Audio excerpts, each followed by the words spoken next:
Hi guys, this is DJ Slope from Slope's Game Room, and today we're going to be looking at Disney's 15th animated classic, Lady and the Tramp.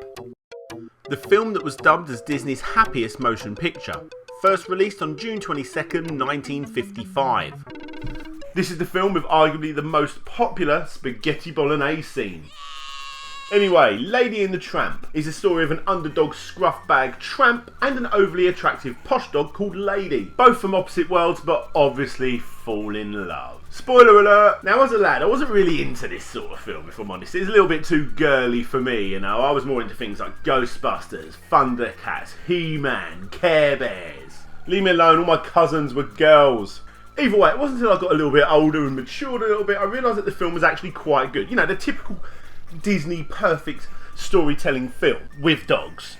The film is based on the book Happy Dan, the Whistling Dog by Ward G. And in true Disney fashion, it probably doesn't cover the book too well. So let's look at the movie. The film is set in 1909 and Jim Deere is giving his wife a big hat box one Christmas. She opens it up and inside there's a Cocker Spaniel. The Cocker Spaniel is Lady. The beginning part of the film just shows that Lady, you know, with her new happy life, with her owners, and her friends, the neighbourhood dogs, all just, you know, everything's really going cushy for Lady. And then the film transcends over to Tramp, another dog that's, you know, living off the streets, living a far more in the hood sort of style of life. Okay, so he's not exactly a member of DWA or anything, but he does know how to look after himself. All it's really doing here is showing you that Lady living on this side, you know, living the beautiful happy life, and Tramp over on this side, you know, they're from two different worlds. She's got it cushy, and this guy, he's basically just spending all of his time eating at Tony's restaurant and basically running away from the popo.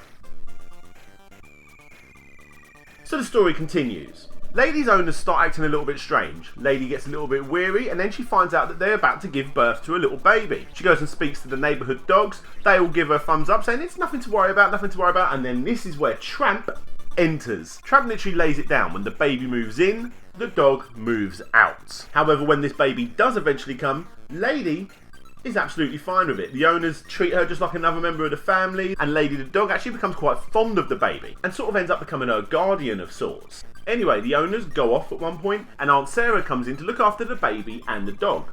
But she brings two evil characters with her, the Siamese cats. The Siamese cats, responsible for probably the best song in this whole movie, end up just trashing up the place, and basically Aunt Sarah comes in and it's all been a trick, and it basically looks like that Lady was the one that's been responsible for all this big mashup. She even thinks that Lady attacked the cats, so ends up taking Lady off to a pet shop and giving her a muzzle. Lady, scared out of her wit about this new muzzle, runs away and ends up finding Tramp.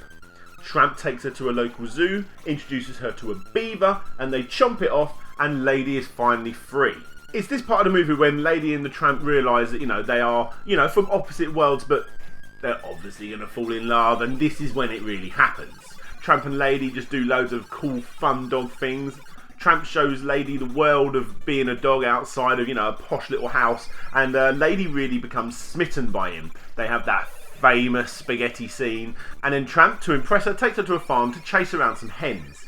Unfortunately, the dog catcher comes along and takes Lady away. While Lady's in the dog pound, she finds loads of other dogs that, you know, that know Tramp from a previous life, and they tell her that Tramp really just gets around a little bit, you know, don't get too smitten with this guy. Anyway, Aunt Sarah goes and picks her up, brings her back, but puts her in a doghouse outside, you know, naughty, naughty Lady. Tramp comes along to apologise about everything that's happened, and Lady gets right up in his grill and says she doesn't want anything to do with him because, you know, she's heard all about his ex-life. She doesn't want to be another one of those girlfriends that he just drops off. Tramp, with his head in his paws, just slowly goes off, all upset, and Lady ends up seeing a rat trying to get into the house. She barks and barks, but Aunt Sarah, the great carer, just thinks that she's barking over nothing and tells her to shut up. Tramp hears the barking, runs inside to save the baby from the rat. There's a big kerfuffle. Lady manages to get in as well, and by the time that Aunt Sarah goes up, because of all the commotion, but the baby's crib had accidentally been knocked over. Again, it looks bad on the dogs. Aunt Sarah manages to split them up into two separate rooms, calls the dog catcher, and Tramp ends up getting taken away. While he's getting taken away, the neighbourhood dogs chase the dog carriage, scares the horses, and ends up making the carriage crash. Tramp set free, Lady's parents come back just in the nick of time, bring Lady along, and everyone's happy. Well, actually, not everyone.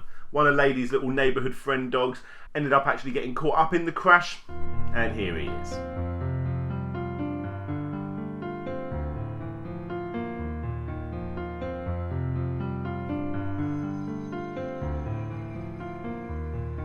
Anyway, happy ending because Tramp ends up getting adopted by the owners of the family.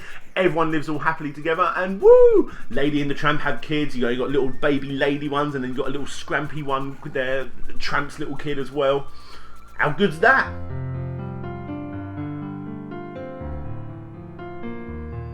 Don't feel sorry about the dead dog. You all know it's a Disney film. He ends up coming in and seeing them. He survived all along. Sure, he's got a broken leg, but yeah, everyone's happy except for maybe this guy.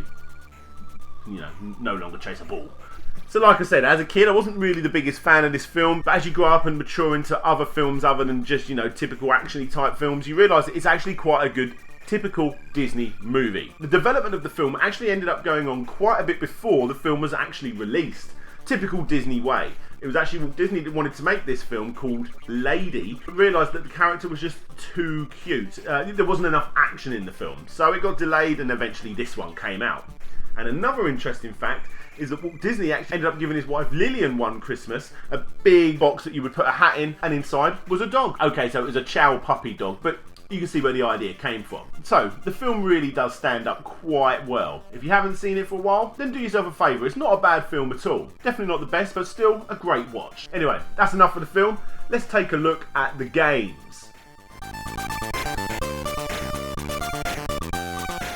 So looking at the games related to the movie, you're not going to be surprised to hear that there actually isn't that many here. In fact, what we're going to be doing today is looking at just 2 games. The first is going to be found on the DVD, and that one's called Lady and the Tramp Virtual Board Game. Actually, it's quite good. Disney DVD games are really not that bad as a whole, and this is really just a question and answer board game that actually puts your Disney knowledge to the test. Overall, I think it's pretty good. Next up is Lady and the Tramp Dodge and Dash, and would you look at this? It's actually a 2D platformer.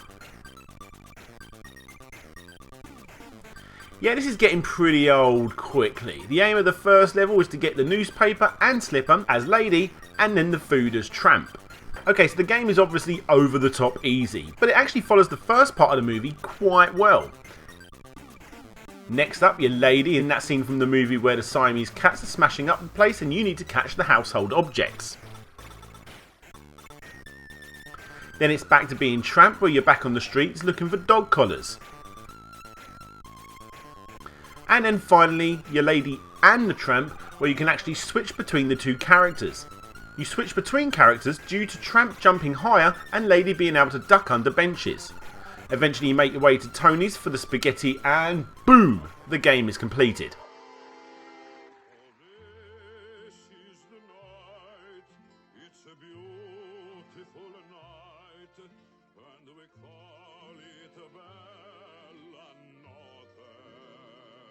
So all in all, like I said, it's actually not too bad a game, all things considering, and the fact that the game has 5 levels, it's actually longer than some of my favourite Mega Drive games. Now, which one of these games is better?